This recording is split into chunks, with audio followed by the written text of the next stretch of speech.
Hey gang, we're talking about Spider-Man Far From Home. Boy howdy, am I excited.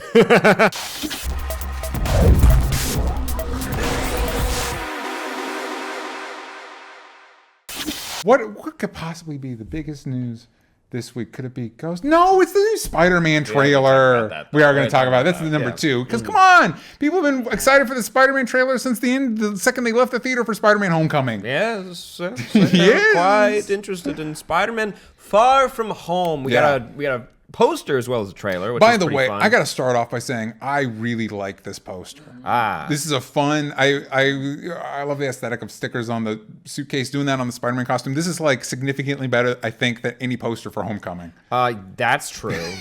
I will say that's that's pretty easy. I will say I did like him sleeping on the thing, and you can see that. You know what? Those shots, because there's like a series of those. Those were really creative and fun. Yeah, and which were like accidents. Although I thought was fun. Also, but again, wearing that jacket instantly gives him away. Just the logistics of it are bad. The logo of the private school he goes to of a class of, let's say, 30. Yeah. Anyways, I don't like the poster, but I don't hate it either. So I'm just right in the middle. Oh yeah. Shockingly, though, on the internet, that's a pretty weird position to have on things. Strange position to liking have. or disliking. Nah, just in the middle. Don't hate it. Waiting for poster number 2, which is funny because that's most things. No, most things they're just fine. I don't. It's not my. I'm not gonna buy that for my college dorm. I'll tell you that. I'm not gonna go buy that for me back in time when I was in the college dorm. But I will say that the trailer got me pretty amped. It's always just fun. A treat to get a Marvel MCU trailer. Yes, that gets you pretty amped. I will say, not to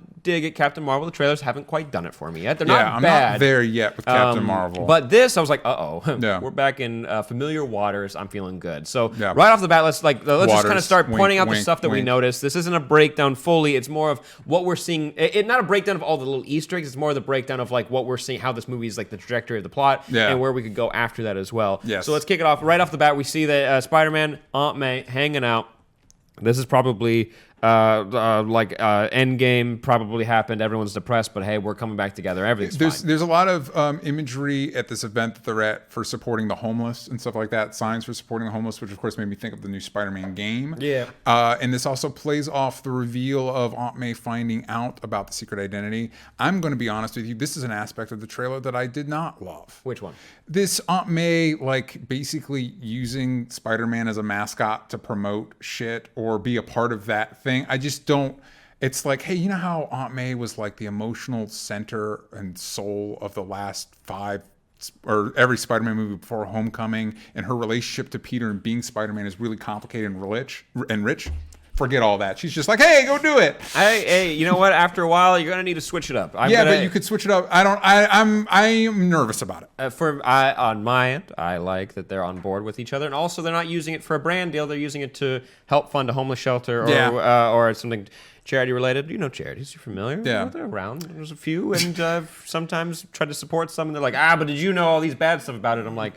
But hey, Spider-Man supports this one. Spider-Man's got it. And guess what? If Spider-Man supports it, I support it. We also get to the crux of every Aunt May storyline now that it's Marissa Tomei playing it. Who wants to sleep with her now? And in this trailer, it's Happy Hogan. Happy's a good guy. Happy is a good guy. I'm glad he's still around in this movie. But again, I'm hoping... Apparently, there was like a subplot with Aunt May in Homecoming where she got to do cool things. Interesting. Where she actually got to be like kind of heroic, and you kind of see where Peter gets it from. Then that was cut from the movie. So I'm hoping Marissa Tomei is a great actress. I think she's cool as Aunt May. Hopefully she gets to do some more of that emotional heavy lifting that I want from Aunt May in a Spider-Man movie. I would like that as well. I like them being on board with each other. I like the idea of Spider-Man having a support system. Did you see the international trailer? Yeah, I liked it more. And she packs the costume and stuff like that, which is a funny bit. It is a funny bit. Yeah, it's a funny bit. It felt like she says it, but it feels like you picked this line up in the middle of filming, and it didn't feel like that was like, if she does. Weird, because that's going to go through an X-ray machine where they're going to see all the electronics inside. Is Aunt May dumb? Yeah. Is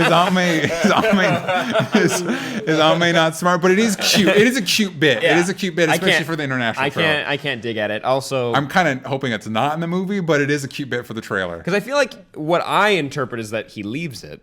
Because then that's what I got from it, is that he leaves it at home, doesn't take it because he wants to go on vacation. That's kind of one of the lines there. It's like, let him have a vacation. Might be dealing with some of the stuff from End Game. Oh, God, get back in the game. Oh! Because he's got other threats, because throughout the trailer we're seeing the Elementals, which are a group of new villains they're going to be dealing with. Which there's weird theories going around that they might be extra-dimensional. I doubt that that's the case. I don't think that's what it is. But I did look up that there is a team of the Elementals. You got your water, you got your earth, you got your fire, and then you've got your wind. Classic. And but they only appeared for a very small time in Marvel Comics. Weird that all of this is kind of like out there, but wind for some reason feels like the most like, but wait, how though? Yeah. You get your mist. You get your mist person. Everyone's go. got a mist villain. But anyways, they first appeared in Supernatural Thrillers number 8 in August of 1974. They never came back again. And so a fun way of using that team name is by implementing or replacing already known Spider-Man villains. Yeah, because Spider-Man has a bunch of animal-themed villains, but right there beneath that are a bunch of elemental-themed villains. Where we've got some that we've been hearing rumors about because people saw behind-the-scenes footage where Tom Holland was wet, and they're like, "Wait, Hydro Man!" Oh wait, did you see the full video though? Yeah, someone gets blasted. I know, but it's still like so. Hydro Man is in this movie. Who, if you're like me, you probably best remember his character from a very weird storyline in the animated series in the 90s. What happened? He is a clone. He's an ex of Mary Jane, and then you find out that he was cloned into becoming Hydro Man, and then you find out Mary Jane was cloned, and she also has water powers. It's very weird. It gets super. The 90s animated series. There you go. It gets really weird. So we've got Hydro Man, and I think this is a continuation of what they did in Homecoming, which I thought they were really successful with, where they realized, like, hey, maybe not every villain needs a backstory. Whole plot. Maybe they can just show up like Shocker and just be a bad guy. Yeah, and Shocker was still cool because it's like, what are his things? It's like, we'll get little tidbits every now and then where it's like, this is what they do. They make the punches harder. Also, vibrate. Who really cares? No, because a lot of villains, a majority of villains, it's fair to say, their cool part is their powers, and that's basically it. Yeah. So in this one, we're getting a lot of cool powers, and we're calling it a day. Yeah, like Molten Man. So if you're going through the elementals, you get your... you know what? Taking it taking it like a sidestep from making just a Human Torch, you're like, hey, pick Molten Man. That's a good one to supplement it. And in the comics, here's a fun thing about Hydra Man really quick. Morris Bench is his name, and he's an expert street fighter as well as water manipulation. First appeared in Amazing Spider-Man number 212 in January 1981. And there is we don't have an asset for it, but there's a boat scene in the trailer that has, I think it's ASM 212 in there. And then you're saying about Molten Man. Yeah, Mark Raxton, his whole thing is heat projection, but also molten metal manipulation. Need it. Whew, that's an alliteration. And he first appeared in Amazing Spider-Man 28 in September 1965, so a little bit older than a lot of the other characters. Yeah, and there's a reference to him too in the trailer too, but I don't remember where. Now, here's the one that surprised me. There had been rumors about Molten Man. There had been rumors about Hydro Man. But we got this image of this rock dude that it appears is Sandman. Yeah. Which he's as big a deal as Mysterio is. And I haven't heard any casting. I haven't heard any of that. But for me, I was suspicious whether this is Sandman. But in that image, if you look at that license plate, it's a reference to, I think it's 463. And as you have noted here, Amazing Spider-Man number 4 in September 1963. Yeah. Mm-hmm. And you guys know Sandman from the Spider-Man 3, who he does have one of the coolest transformation sequences in a movie. Yeah, it's actually kind of emotional, even though that... The villain was he wasn't the most fleshed out Spider-Man villain in those movies, but his powers looked cool. Agreed. But I like the idea, if you're still building out your Sinister Six, how you had Scorpion in one of these movies, and you set him up, it's like, oh, he's got a Scorpion tattoo, probably gonna be Scorpion, got Matt Gargan's name, pretty fun. And if you have Sandman in this, it's like, maybe he's not fully like taken care of, he's just put into prison, and you start building out, it's a quick way to start like building out like side characters that 100%. Can be flushed out later, or don't need to be. Exactly. And if you're gonna pull one of these elementals for the Sinister Six, it's gotta be Sandman. Yeah. Why nobody wants Hydro Man in the Sinister Six? Nobody cares. Come on. No, but I will say, I always thought water power was pretty cool. Waterbender, tried and true. Avatar, Last Airbender fans, Korra fans, big waterhead over here. Well, you're a lava bender. Yeah. Well, I mean, I was always a friend of the Molten fire. Man over here. Hey. Also, you want to be Sandman? Sandman. Yeah, he always had sand in his hair. Sand on the brain. Woo-woo. But the big villain news for this movie, we finally get a look at, although it appears that he's not a villain to begin with, is Jake Gyllenhaal. Gyllenhaal. I don't know. That's the one interview. Gyllenhaal as Mysterio. We get our first look of him, or as he's described by Flash later in the trailer, Thor mixed with Iron Man. Which I get. Those are points of reference. I was thinking I would say Doctor Strange, but I don't know how many of the kids in this world know Doctor Strange. So if you only have like about 7 people to pull from. Get it. I understand it. And you know what? I actually, we have a picture of Mysterio from the comics, which we could throw up. I'll be honest, gang. There's probably great stories out there with Mysterio. Of course there are. Of course there's a writer that's made Mysterio super cool. Who doesn't like an illusion caster? He's wearing one full fishbowl on his head, and I know there's good characters and there's fans out there. Also, he's got the eyes on his chest, like, and maybe that's like a butterfly thing where he's trying to like butterflies have like the big eyes on the thing. And he's got like what is that, like caskets on his wrist. There's a lot going on, and sometimes like it's not bad, it's just not my favorite. When he showed up, I was like, pretty cool. And when you get our moment when he's fighting Hydro Man and he's like full fishbowl, I'm like, you know what?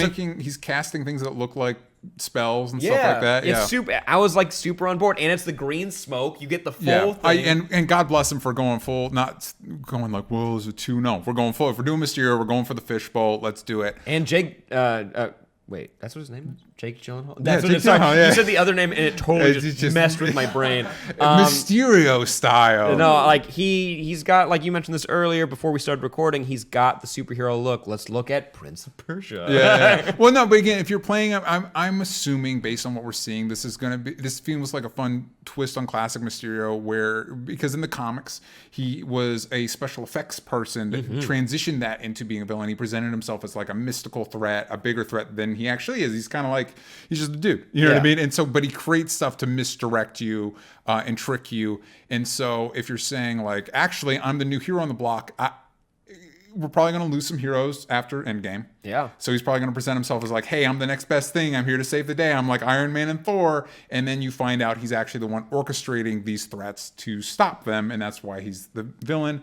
If you're going to cast somebody to even make somebody like me for a second question, like, wait, is he a good guy? Jake Gyllenhaal's a great choice. Also, he was Bubble Boy, and we know they like their joke casting in these movies. So I'm not opposed to it. Also, just for the dweebs out there asking for the very specifics here, don't worry, we love you. We are too. Yes. This is Quintin Beck's version of the character. It's the most popular one. Just want to put that out there. Also, Mysterio first appeared in The Amazing Spider-Man number 13. So it's been quite a minute. And so when it comes to his abilities, it's special effects and illusions. So he's able to do that. He's also a hypnotist. Yeah. Which sometimes I get a little wonky with hypnosis in like movies, just because of how like widely it's been disproven and like by people, and it really ruined it for me as a kid. So every time it shows up now, I get a little like, you want to wait? That's not real. That's not real. Guy swinging on webs. I'm okay with that. Hypnosis guy. Wait a second. Not realistic. For some reason. I get it. No, I get it. And also, one of the fun like aspects of his like fighting ability is like that he was a stuntman, so he has like the training to actually be in a fight because he faked it for so long. Great. Dumb work around to figure out why you can do hand-to-hand fighting, but also Spider-Man can punch buses, so I don't know if that really matters. Dude, in this one he punches one whole bus to a stop. So in the last movie, had Spider-Man teaming up with Iron Man, and a lot of people are freaking out because we're having a Spider-Man movie without Iron Man in it. Whoa, I couldn't even picture that. But in this movie, he is hanging out with Nick Fury, who gets a nice little intro. And actually, one of my favorite Nick Fury lines, like, oh, you might want to flip him over so he doesn't swallow his tongue. Also, that's why you cast Samuel L. Jackson in those roles, because that's some great line delivery right there. That's also very confusing because Peter walked in the room and he was brushing his teeth, and then his friend got knocked out. Yeah. Not one spider sense went off in that room that evening. There was a full maybe Nick Fury has a gas. Did I say a grown man? A grown up and an adult. Yeah. Fully grown man. So he's Peter's hanging out with Nick Fury while he's going on a field trip to Europe. Yeah. Which if you're wondering what the unifying theme of these new Spider-Man movies is it's field trips. Yeah. I'm cool with that. I'm on board with showing these heroes in places you wouldn't expect. Like New York, always going to be a blast, but every hero lives there. You got to spread out just a little bit. It's not quite as bad in the MCU as it is in the comics. Yeah. In the comics, literally everybody lives there. In the MCU, Iron Man's Malibu. Ish. Adjacent. Yeah. But I do like that also. I know we have differing opinions at this table and in this room, Austin, probably. We have Zendaya coming back as MJ, aka Michelle. Listen, I love her coming back. I think she's great. I think she's a lot of fun in these movies. I just think the MJ thing is one of the dumbest things they've ever done in this movie. Like, it's fun. That's stupid. I'm saying it like it's fun. Like when the mom says, "Come on, we're having fun." Either just let her be Michelle or have her be Mary Jane. But it also drives into like I don't love that like in these movies that they basically I was talking a little bit of this before. I think one of my hangups with Homecoming is that you got Tom Holland playing a great Peter Parker, and then you take Spider-Man's rich supporting cast and you straight throw them in the trash and you don't include any of them. Sony owns them. And you replace them with Genki, which I love Genki. Why isn't he hanging out with Miles? He was in that movie. He didn't speak. I know, because he's too busy hanging out with Peter. Tom Holland's Peter. And it's just like, we do get one really great supporting Spider-Man moment that we haven't seen in any of the movies. One of my favorite aspects of Flash Thompson as a character is that he loves Spider-Man, but rips on Peter Parker the whole time. And he's basically been a monotone bully in every movie. And finally, our boy Tony Revolori as Flash gets it. He got one of my favorite moments in the trailer at the end where he's like talking about how great Spider-Man is, and then he straight up calls Peter Parker a dickwad. I honestly, that was my favorite part because I like when they're able to kind of show like, I like in movies when it's like larger than life, they can show how like people are reacting to it. And that was a good scene where it's like because everyone's on board. He's like, nah, I'm not feeling it. He's not Spider-Man. It's exactly. And I think that's why you need character. I'm bummed that it's been 4 movies now since we've got a J. Jonah Jameson, because it's like you'd have that guy. And the Spider-Man video game did a great job of incorporating him without necessarily having Peter work at the Daily Bugle. I wouldn't mind having J. Jonah Jameson as a podcast host in this movie. It's a really smart way to like modernize the printing industry. Exactly. The game did a great job with that. If I were to do some fan casting, I think obviously J.K. Simmons, if you can get him, he should always be it. And if it's just a podcast, it's just voice work. Exactly. But if you're like, no, it has to be somebody different, Bruce Campbell.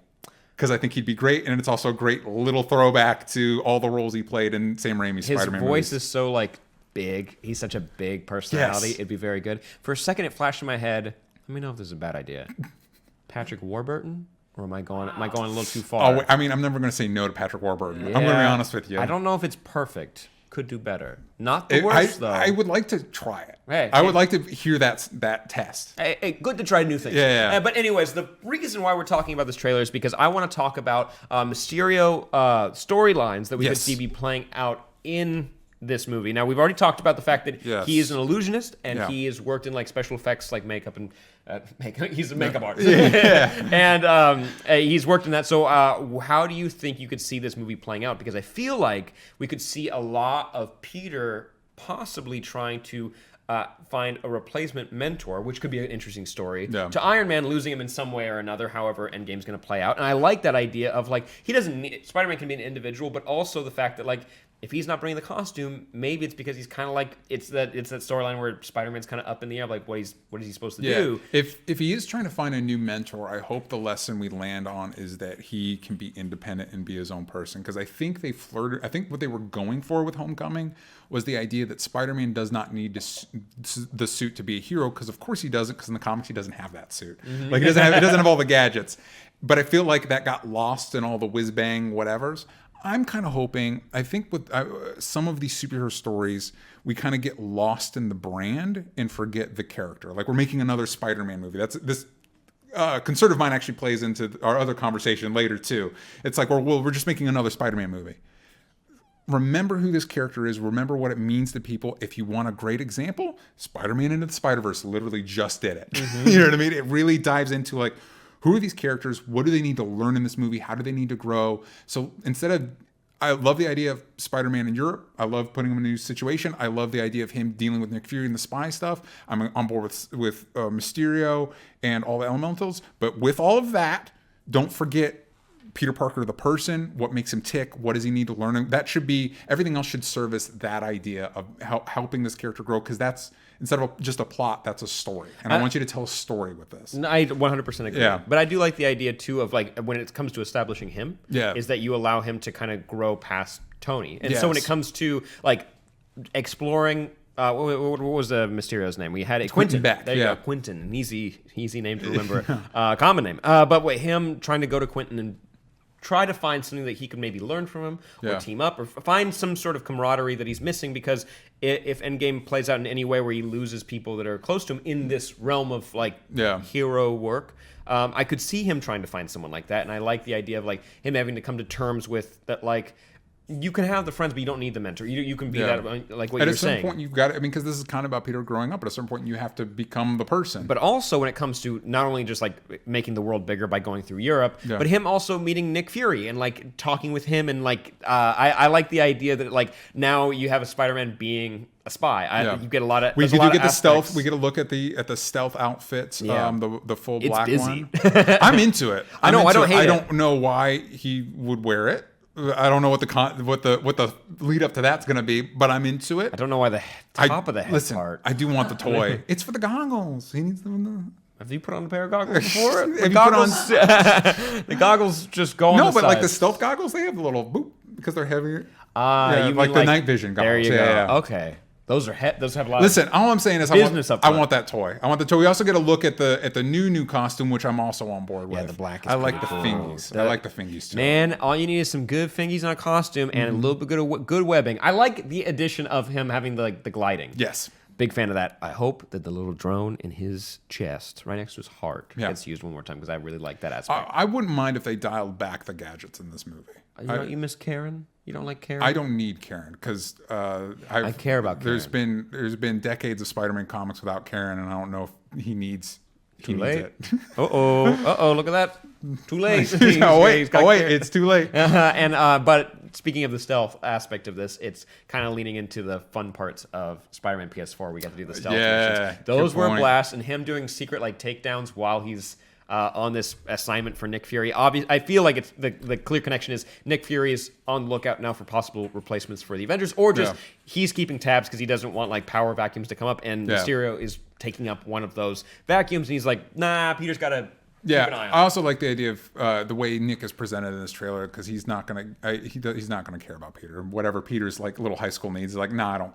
I'm thinking a little bit bigger picture. I don't really give a crap about that. And Maria Hill's going to be in it as well. She was in that photo of shooting Sandman. Would you say, good fingies from Danny Boy in the chat, would you say that Mysterio is one of your higher up on your list of favorite Spider-Man villains? I'm excited to see him because he's a lot like the Rhino for me, where on paper, he's lame, but when you read a really good story with the character, it really helps you appreciate because Spider-Man's got a lot of great villains, but a lot of them are really goofy too. You know what I mean? And so if you give them the right story, you can do. They're a lot like Flash's villains. They're like on paper they're goofy, but you get the right storyteller behind it. It's like, oh, cool.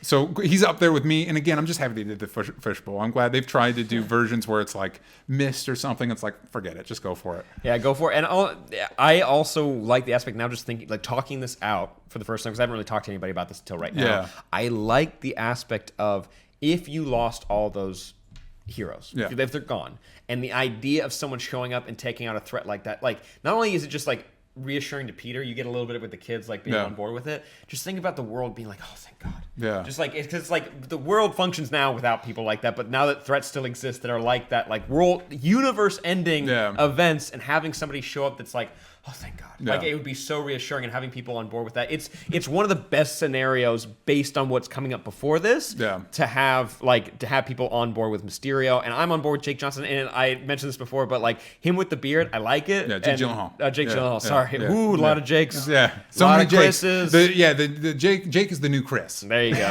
Hell yeah. Jake. I like that he has the beard, but also it kind of feels like, we got Jake Gyllenhaal like last second. He's not shaven, but you have 2 weeks, so make sure you get all the things filmed. It's like, don't worry, we already have his measurements. We got the costume ready. Let's go. It's interesting too. There have been reports that Michael Keaton is reprising his role as Vulture. I'm assuming maybe for probably looking at the trailer, it's like that's probably an after credit scene or something like that. Mm-hmm. But I'll be interested to see where they're setting up and where this goes, because it's like, hey, for the third movie, where are you going to ship him to next? Japan? Mm-hmm. Can't do space. He already did it. He already did it. Everybody's go-to with like, oh, there's more Mission Impossible movies. Space. Like, wait, Spider-Man already did it. He already went there.